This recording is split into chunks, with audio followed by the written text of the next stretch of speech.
Porque el Evangelio de Cristo no es una religión, sino que es la buena noticia de que ha llegado el reino de Dios. Aquí comienza tu programa Caminando por el Reino con Rodo Nava.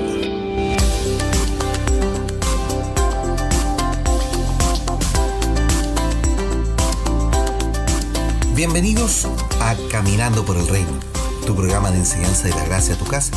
Anteriormente en Caminando por el Reino, esta semana, siguiendo con la enseñanza del pacto eterno, comenzamos a hablar del sacerdocio eterno. Y en el capítulo anterior aprendimos lo siguiente. 1. Jesucristo es el sumo sacerdote del nuevo pacto. Él es el supremo y no hay nadie por sobre él. Y es nuestro mediador del nuevo pacto. 2. El sumo sacerdote en el antiguo pacto era de la descendencia de Aarón, la cual es de la tribu de Leví, tal como fue ordenado por Dios.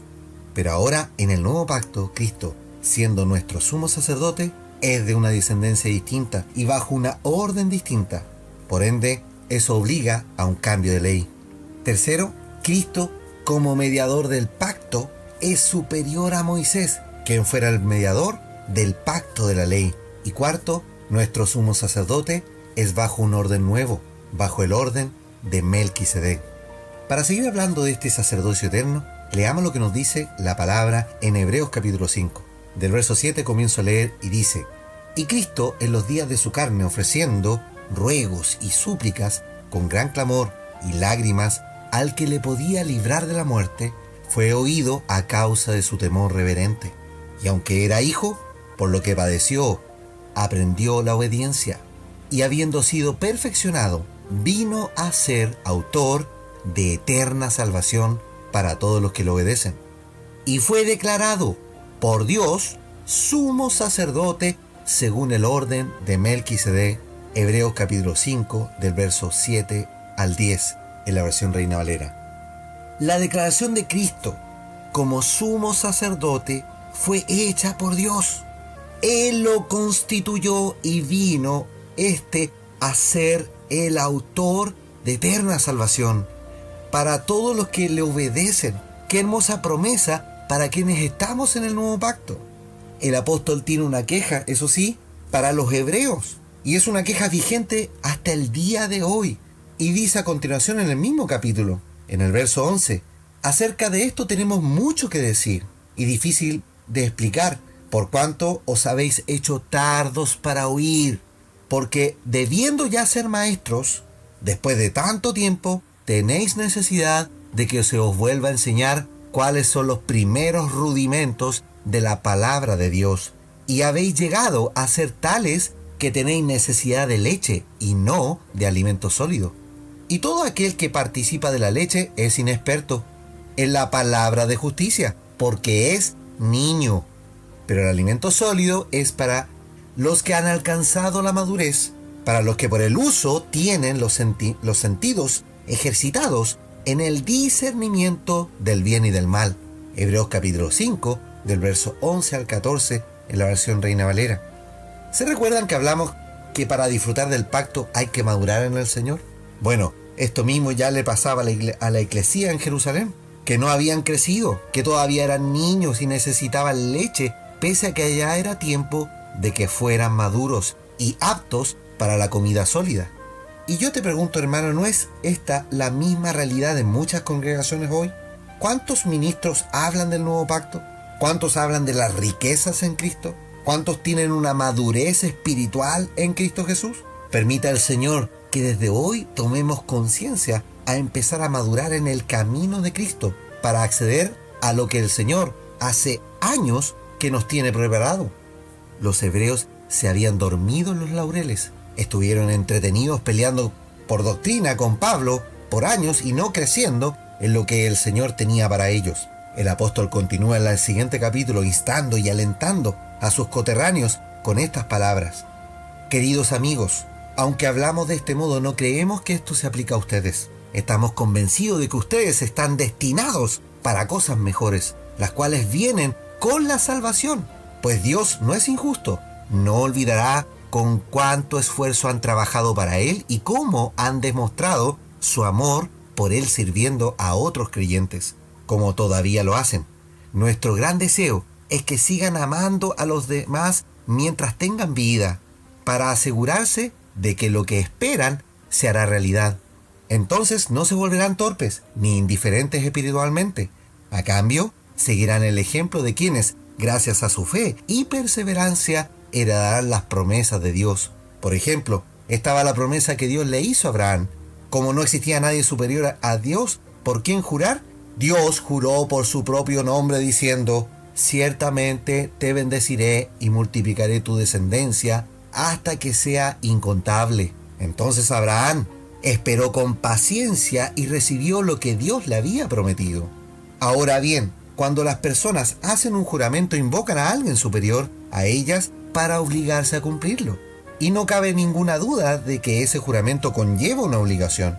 Dios también se comprometió mediante un juramento para que los que recibieran la promesa pudieran estar totalmente seguros de que Él jamás cambiaría de parecer. Así que Dios ha hecho ambas cosas, la promesa y el juramento. Estas dos cosas no pueden cambiar porque es imposible que Dios mienta. Por lo tanto, los que hemos acudido a Él en busca de refugio, podemos estar bien confiados, aferrándonos a la esperanza que está delante de nosotros. Esta esperanza es un ancla firme y confiable para el alma. Nos conduce a través de la cortina del santuario interior de Dios. Jesús ya entró allí por nosotros. Él ha llegado a ser nuestro eterno sumo sacerdote según el orden de Melquisedec. Hebreos capítulo 6, del verso 9 al verso 15 en la versión NTV. Notemos lo maravilloso de este capítulo. Tenemos dos cosas que son inmutables y que no van a cambiar: la promesa y el juramento de Dios en este pacto eterno. Y eso nos da una segura y firme ancla que penetra hasta el lugar santísimo, es decir, que llega hasta lo más íntimo de Dios por medio de nuestro sumo sacerdote para siempre, Jesucristo, y que es según el orden de Melquisedec. Ahora bien, ¿qué significa que Cristo sea nuestro sumo sacerdote según el orden de Melquisedec? ¿Quién fue Melquisedec? Leamos lo que nos dice el propio apóstol en Hebreos capítulo 7. Y este Melquisedec fue rey de la ciudad de Salem y también sacerdote del Dios Altísimo. Cuando Abraham regresaba triunfante de una gran batalla contra los reyes, Melquisedec salió a su encuentro y lo bendijo. Después Abraham tomó la 10ª de todo lo que había capturado en la batalla y se la dio a Melquisedec. El nombre de Melquisedec significa rey de justicia y rey de Salem significa rey de paz. No hay registro de su padre, ni de su madre, ni de ninguno de sus antepasados. No hay principio ni fin de su vida. A semejanza del Hijo de Dios, sigue siendo sacerdote para siempre. Hebreos capítulo 7, verso 1 al 3 en la versión NTV. Abraham, después de salvar a su sobrino Lot, se encuentra con un sacerdote, que además era rey, Melquisedec. Y ya esto nos llama la atención, que un sacerdote quien oficia cosas sagradas al Dios Altísimo, además tenga un cargo de gobierno, un cargo político. Pero ese Melquisedec es alguien que sabe que la política existe, es necesaria y no por estar en las cosas de Dios no la vamos a ejercer. Hoy existe un sesgo infundado que un hijo de Dios no debe involucrarse en la política.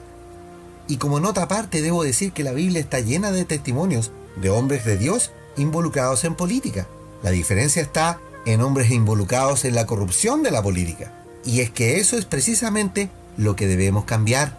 Pero para ello es necesario un cambio de mentalidad del pueblo del Señor. Melquisedec es una teofanía de Dios. ¿Qué quiere decir esto? Que Él es una manifestación divina visible. En la Biblia vamos a encontrar un sinnúmero de ejemplos de manifestaciones de Dios. El mismo Abraham tuvo una antes, en la cual se le aparece Dios en Génesis capítulo 12, versos 7 al 9. Luego tuvo la visita de 2 ángeles y el tercero es una cristofanía, ya que es una manifestación del Cristo encarnado en lo que nos dice Génesis capítulo 18, del verso 1 al 33. Luego Dios se le aparece 3 veces a Moisés. La primera en una zarza ardiendo en Éxodo capítulo 3, verso 2, para darle la misión de la libertad del pueblo. Luego en el monte Sinaí, en Éxodo capítulo 24, verso 3 al 11, para darle la ley. Y en Deuteronomio 31, del verso 14 y 15, para delegar el liderazgo en Josué. También tenemos muchos ejemplos de las manifestaciones visibles de Dios cuando la Biblia habla de la gloria de Dios.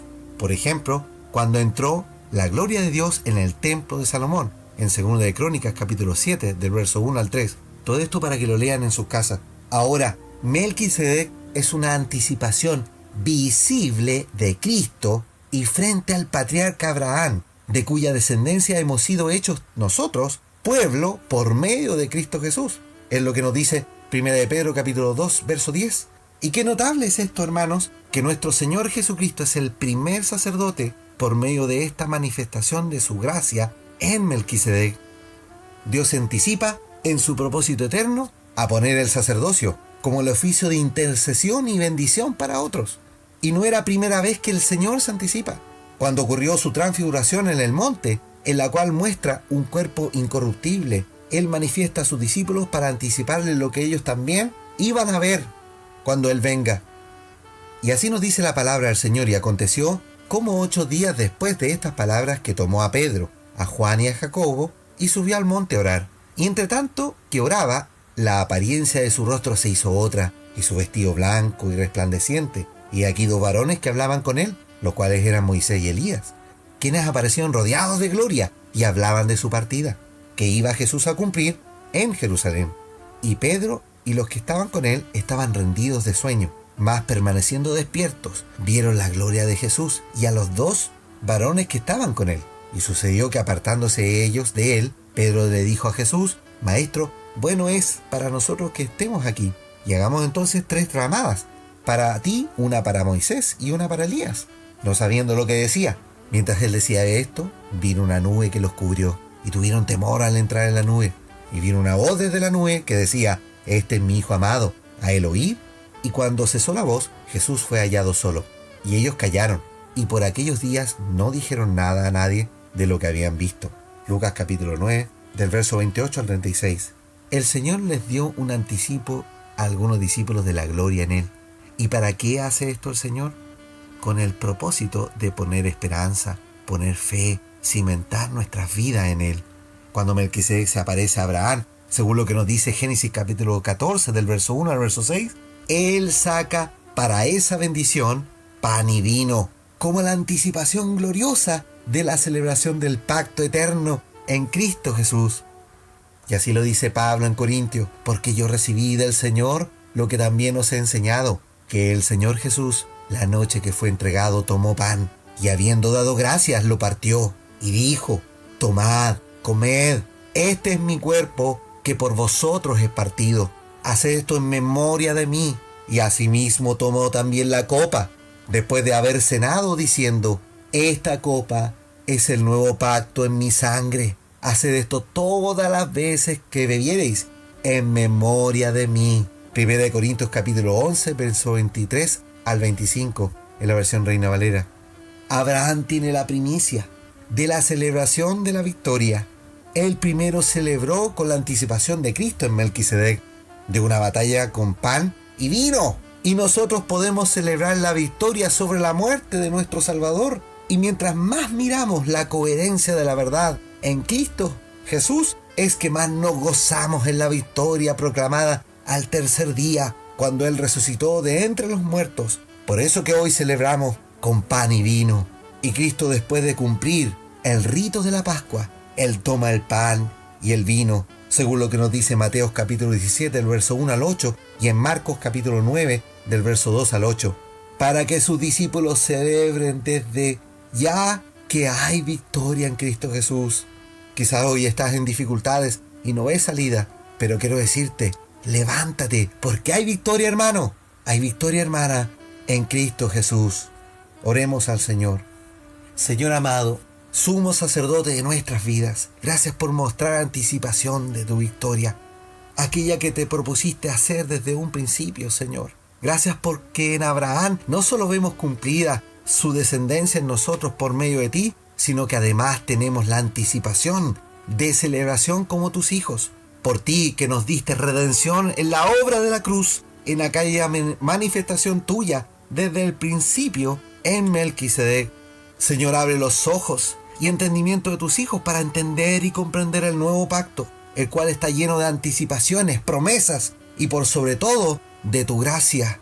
Señor, mueve a tus hijos a abandonar las prácticas del viejo pacto en el evangelio legalista que hoy se predica en la religión. Da libertad a los cautivos de ideologías huecas y humanas que solo nos apartan de tu gloria. Señor, manifiesta tu brazo poderoso para detener la obra del maligno, el cual tiene enceguecida las mentes de muchos ministros. Mueve tu Espíritu Santo y derrámalo en estos días sobre tus hijos para despertar a los dormidos, que ya es tiempo de continuar la obra porque tú ya vienes pronto.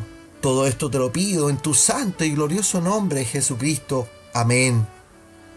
Amados, los invito para mañana para que sigamos conversando del pacto eterno del Señor y de este sacerdocio eterno en Cristo Jesús.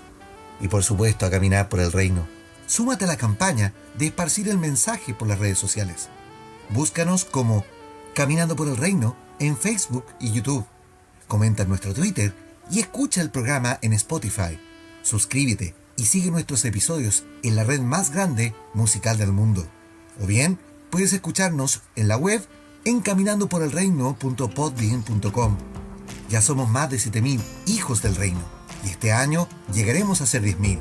Por eso, da me gusta, comparte y etiqueta a tus amigos y hagamos crecer la familia del Señor. Que la gracia y la paz de Cristo sean en tu vida. Si veo tus ojos, no dudo de lo que me traiga el futuro. Si estás a mi lado, camino confiado. En un mundo lleno de voces, en un mundo frío y sin norte. Si escucho tu voz, no tengo temor. Por muy oscura que la noche esté, y aunque todo se derrumbe, tú nunca me dejarás. Y cada mañana Me cubre tu gracia, me acompaña en cada paso tu amor. Me das esperanza, proteges mi alma. Es en tus ojos donde encuentro quién soy. eres mi canción, eres mi pastor, mi Dios.